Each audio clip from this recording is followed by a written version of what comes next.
Je suis de l'IRD, l'Institut de recherche pour le développement, qui est un institut de recherche français. Mon labo de rattachement en France, c'est le CESBio à Toulouse, qui est un laboratoire qui fait de la télédétection appliquée à l'étude de la biosphère. Mais ici, l'intervention que je vais faire, elle n'est pas du tout au nom de l'IRD, elle est au nom d'un consortium de chercheurs qui travaillent sur donc les ressources en eau et leur évaluation et l'étude de leur évolution sous l'impact du changement climatique dans la région du Tensift, qui est une région qu'on considère représentative des zones semi-arides. Donc alors c'est un projet qui dure, ça fait 15 ans qu'on travaille ensemble dans cette région. Et donc le consortium qui est réuni à cette occasion, c'est donc c'est l'IRD, effectivement. Alors, c'est l'IRD, mais c'est aussi l'Université de Marrakech, la fac de sciences Semlalia et la FST, fac de sciences et techniques, qui nous héberge. Et puis l'originalité, c'est qu'on ait également avec nous deux institutions régionales qui sont en charge de la gestion de l'eau, l'Office l'ORMVA, l'Office régional de mise en valeur agricole du Haut, et l'Agence de bassin hydraulique du Tensift. Donc ce partenariat, il est extrêmement, fructueux, puisqu'il nous permet d'échanger des données. Ils ont des données qu'on n'a pas et vice-versa. Et puis aussi, on échange des questionnements, des problématiques. Donc grâce à eux, on a quand même avancé fortement sur des sujets sur lesquels on n'aurait peut-être pas avancé autant. Et les deux autres partenaires du consortium sont des gens un peu plus éloignés. Donc c'est le CNESTEN, le centre, alors je ne sais jamais comment ça s'appelle, mais en gros ils font de l'isotopie et de la géochimie, isotopie appliquée à l'étude de l'environnement notamment. Et puis la météo nationale du Maroc, la DMN, qui évidemment a son mot à dire dès qu'on parle de climat et de ressources en eau.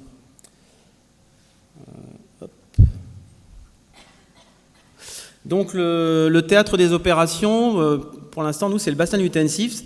Alors ça signifie quoi? Ça signifie une zone amont assez élevée qui culmine au sommet du Toubkal, comme vous savez sans doute, ce qui reçoit l'essentiel des précipitations qui est utilisée dans tout le bassin du Tensift et la région de Marrakech. Une zone aval, donc la plaine du Haut autour de Marrakech, qui classiquement comporte beaucoup de surfaces irriguées. Bon, et puis vous avez aussi des cultures non irriguées dans les zones intermédiaires. Mais ce qui nous intéresse ici beaucoup, c'est l'irrigation qui consomme l'essentiel de l'eau. Au moins 90% des ressources en eau utilisées le sont par l'irrigation. Et puis la troisième composante de ce système, c'est la nappe qui est sous la plaine, qui est alimentée par la montagne, par des canaux à élucider, par la surface et la profondeur, et qui est aussi fortement sollicitée par l'irrigation. Donc la pauvre, son niveau baisse tous les ans d'1 mètre, mais je crois que ça c'est général à quasiment tout le Maroc, et voire toutes les zones semi-arides, tout le Maghreb, c'est un problème mondial, cet épuisement des ressources en eau. Donc dans ce contexte-là, nos recherches, elles visent à... Voilà, donc il y a un aspect scientifique, parce qu'en premier lieu on est des chercheurs, il y a un aspect scientifique, c'est comprendre comment fonctionne l'hydrologie de cette région, dans le but alors la spécificité, c'est que on a une approche d'hydrologie en utilisant au maximum tout ce qui est information satellitaire. Bon, j'y reviendrai dans un autre transparent. Et donc le but, c'est de fournir des outils de gestion et puis de prévoir l'évolution de ces ressources sous l'effet de changement climatique.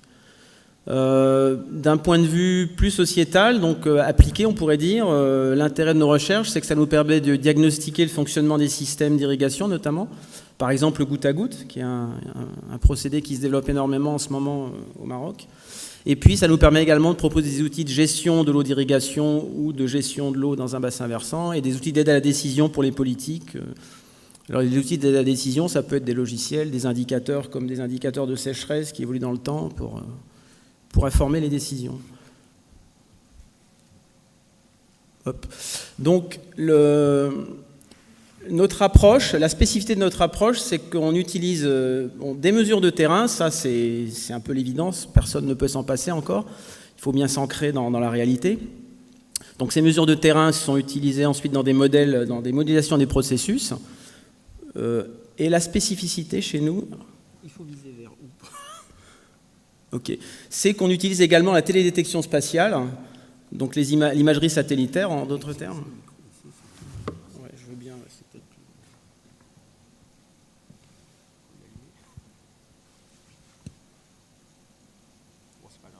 Donc on utilise aussi la télédétection spatiale et donc qui n'est pas du tout, qui n'arrive pas en remplacement, comme certaines personnes ont tendance à le croire, en remplacement des données terrain, mais qui sont au contraire très complémentaires. C'est ce qui a d'ailleurs été dit à ma grande surprise en introduction de ce séminaire. Hein. C'est vous qui avez insisté sur la complémentarité entre... Bon. Je me vois... Oui, d'accord. Je veux bien voir les transparents ici, ça m'évitera... Bon.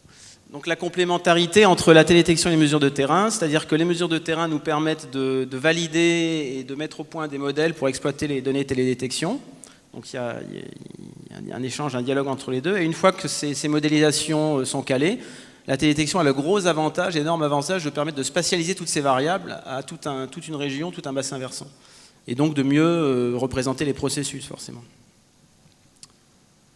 Donc qui dit télédétection, données, modèle, dit observation, mesure, ça y est, on y arrive, mesure sur le terrain. Et donc c'est là, je pense qu'on a un grand point d'ancrage avec le thème de ce séminaire, c'est qu'on réalise pas mal de mesures sur le terrain. Donc concrètement, on a actuellement 11 stations météorologiques complètes qui sont dispersées dans la région, donc à moitié dans la plaine et à moitié sur le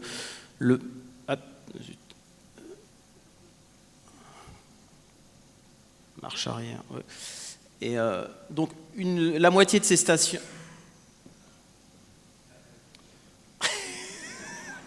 La moitié de ces stations sont dans la plaine et l'autre moitié ici en montagne, dans le bassin expérimental de l'arrêt Raya, autour d'Imlil.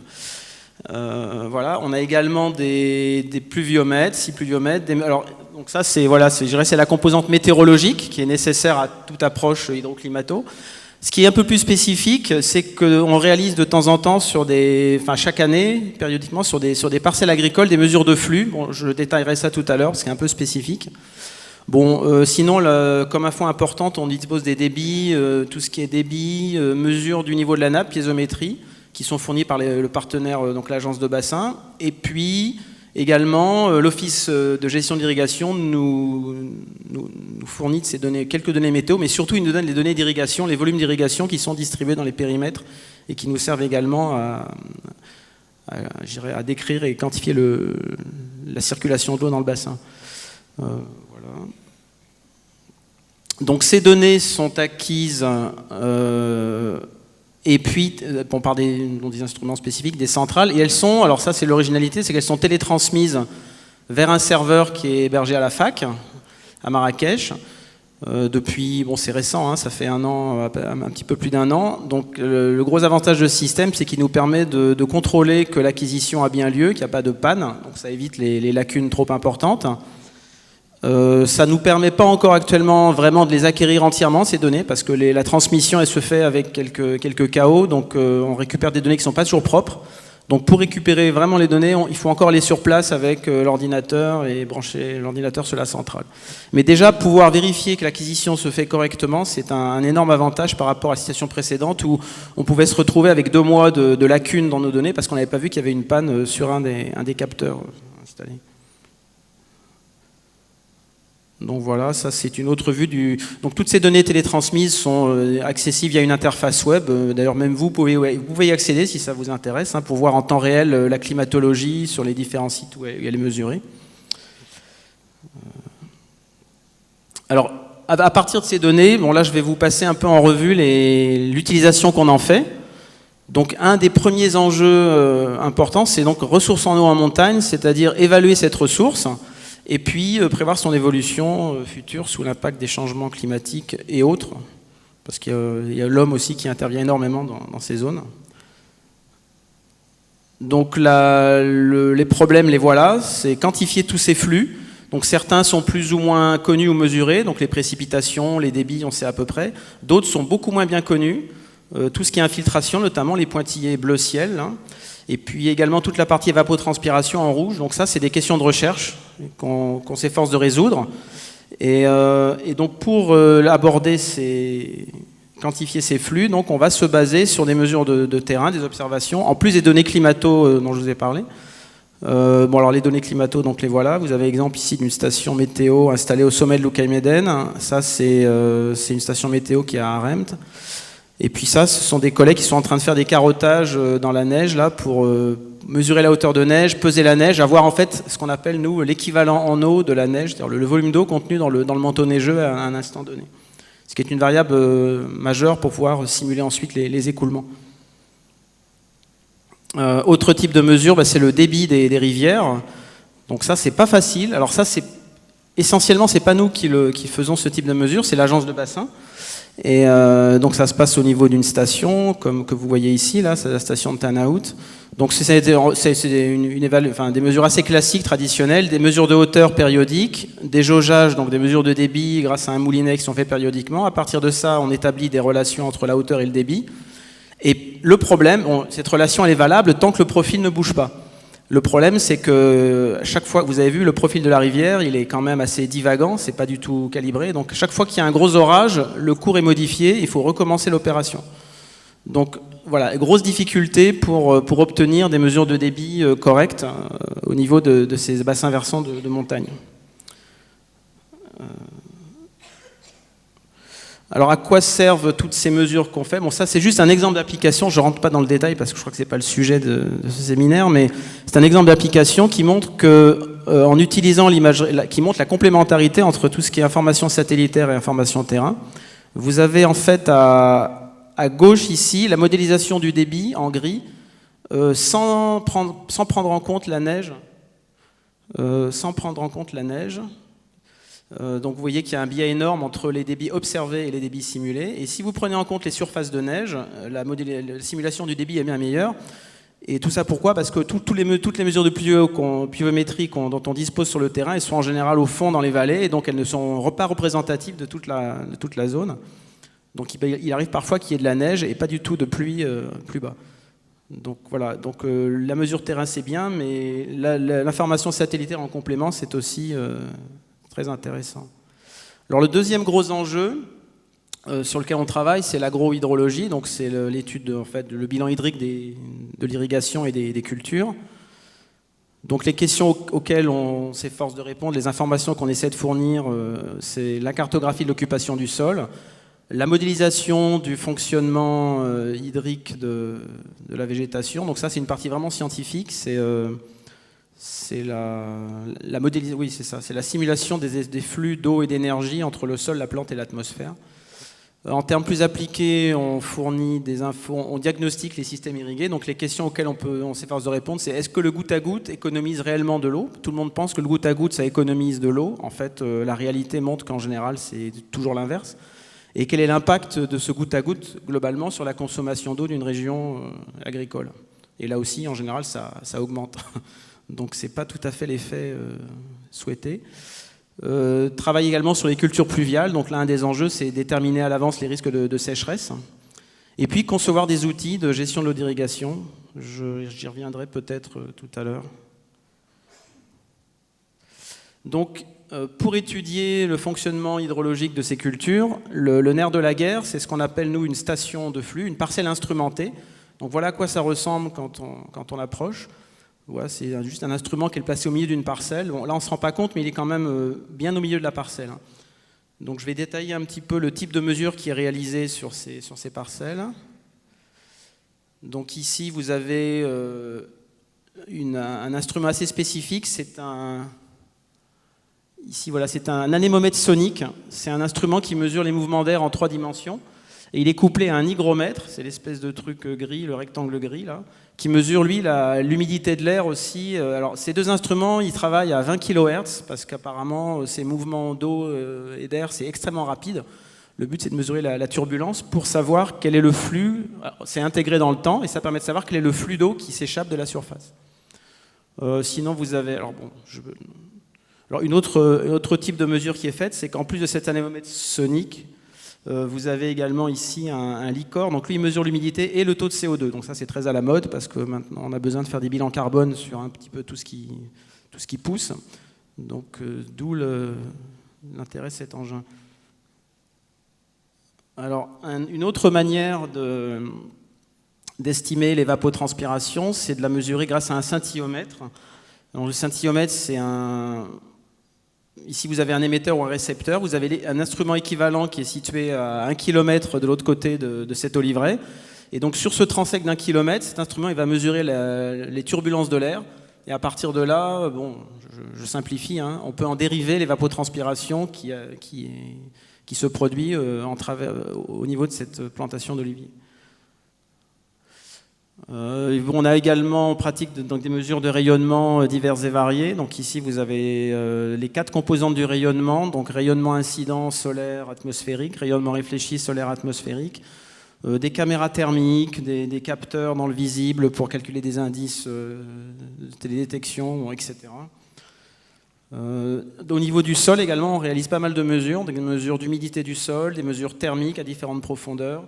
Ici, vous avez un lysimètre, c'est un instrument qui permet de savoir quelle est la quantité d'eau qui s'infiltre dans le sol en dessous d'une certaine profondeur. Donc, entre guillemets, de l'eau qui est perdue par la culture et qui va à terme, qui ira vers la nappe ou qui sera drainée vers un canal, vers un oued, par exemple. Et enfin, alors, ça, c'est une mesure un peu plus originale, c'est ce qu'on appelle des mesures de flux de sève. Donc, c'est différents moyens qui permettent de quantifier la circulation de sève à l'intérieur d'une végétation. Donc ici, vous avez un système à aiguilles dans les arbres. Pour des végétations plus petites, ce sont des manchons, un petit collier qu'on met soit carrément sur une tige de blé ou bien une petite branche d'arbre ou une tige de maïs. Et donc après, le problème qui va se poser, c'est d'extrapoler ces mesures ponctuelles sur quelques tiges à tout un couvert végétal. Alors, on dit également des mesures d'index foliaire. Donc, en gros, c'est le rapport entre la surface de feuilles et la surface du sol.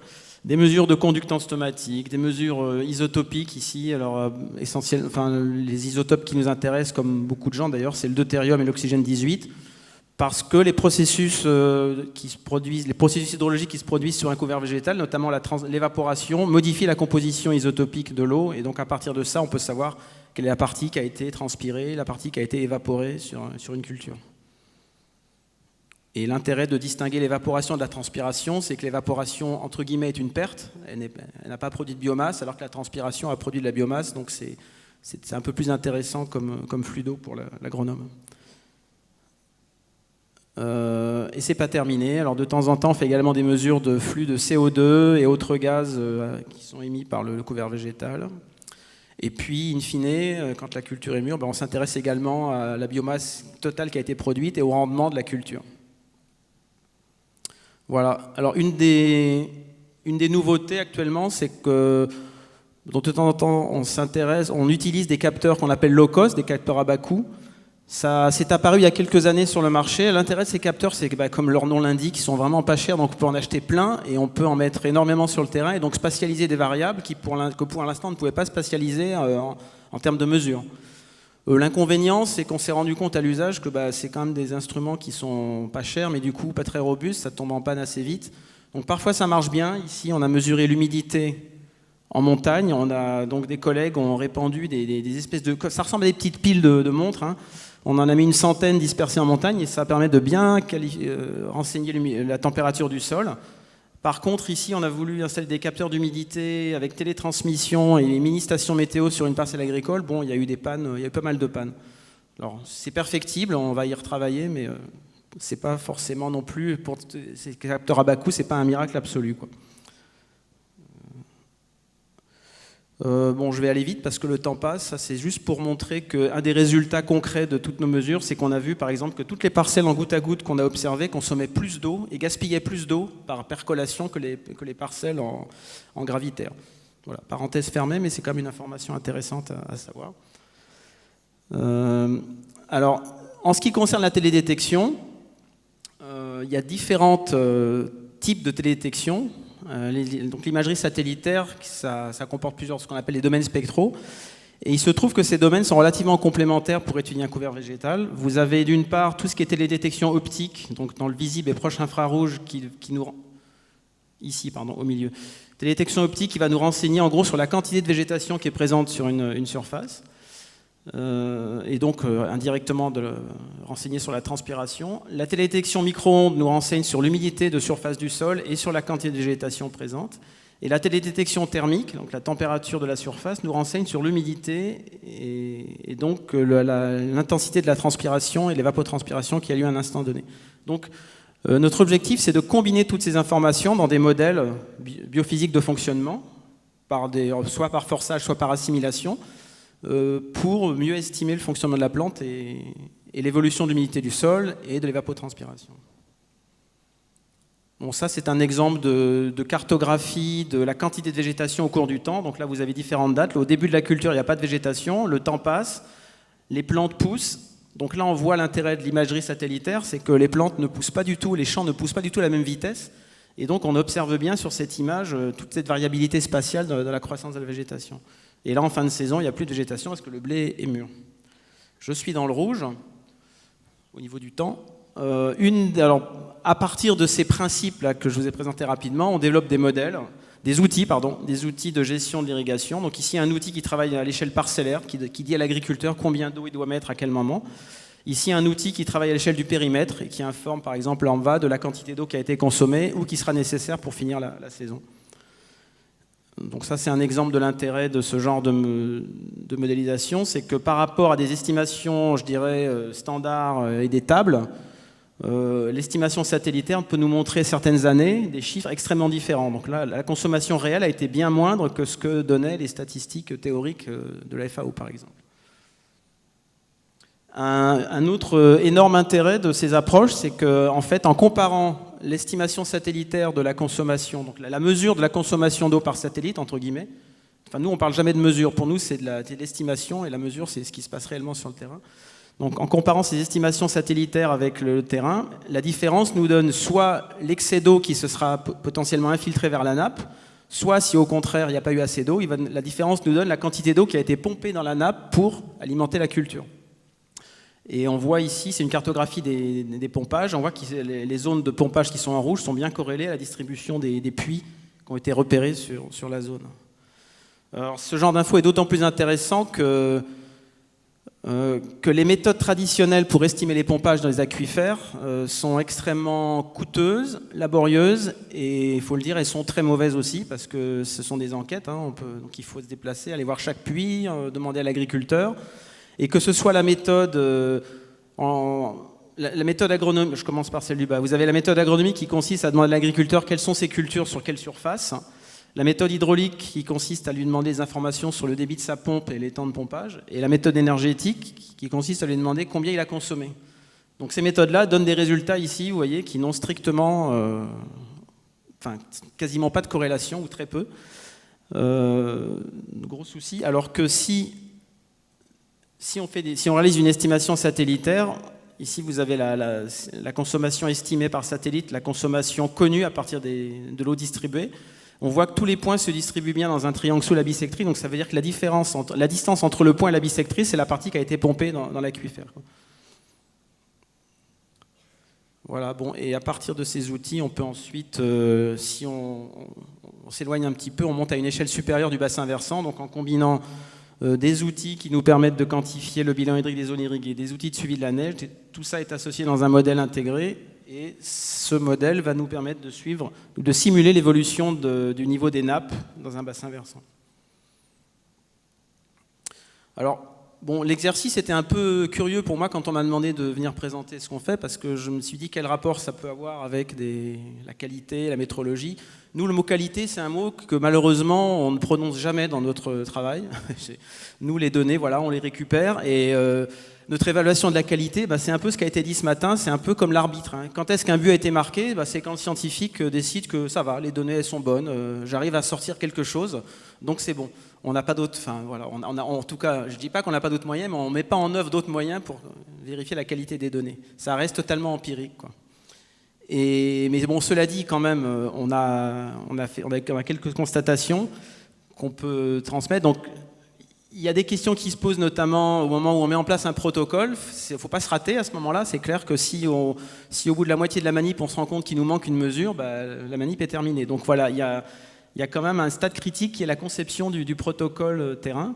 Ensuite, il faut bien suivre les acquisitions. Donc maintenant, la télétransmission nous permet de le faire correctement et d'éviter des lacunes importantes dans les acquisitions de données. Il ne faut pas non plus oublier de contrôler les données, parce que même si ces données sont acquises, on se dit tout va bien, les données, je les vois, elles sont télétransmises, et puis 3 mois après, on se dit, ah mais en fait, elles sont complètement fausses, ces mesures. Donc il faut non seulement les regarder à l'écran, mais en plus vérifier que les valeurs, en termes de grandeur physique, sont correctes. On a aussi des soucis de calibration des instruments. Tous nos engins là sont parfois un petit peu de haute technologie. Tous les 2, 3, 4, 5 ans, il faut les envoyer aux fabricants pour calibration. Ça coûte de l'argent, c'est des problèmes de douane. Donc on a un peu du mal. C'est pas toujours facile. Ensuite, on a des problèmes pour gérer les données. C'est-à-dire que les chercheurs traitent leurs données, ils font leur cuisine, chacun fait sa cuisine dans son coin. C'est pas forcément centralisé. Un collègue, 6 mois après, va refaire le même travail parce qu'il ne saura pas où ont été stockées les données par le collègue précédent. Donc voilà, gérer des bases de données, c'est un vrai enjeu. On n'est pas forcément des pros non plus là-dessus. Enfin, on s'améliore, hein, mais voilà. Et puis je dirais qu'à la fin, bon, il y a sans doute d'autres problèmes, mais à la fin de tout, il y a un problème connexe que je voudrais évoquer ici, qui n'a à nouveau pas beaucoup de rapport avec le séminaire, mais qui est quand même un problème récurrent qu'on trouve partout, c'est le partage des données. C'est-à-dire que si chacun acquiert des données dans son coin et ne les partage pas, ben on n'avancera pas beaucoup, quoi. Je pense que tout le monde est d'accord pour dire que l'avenir, c'est le partage, l'échange de données, mais malheureusement, c'est difficile à mettre en œuvre. Voilà, j'ai terminé. Désolé pour le retard.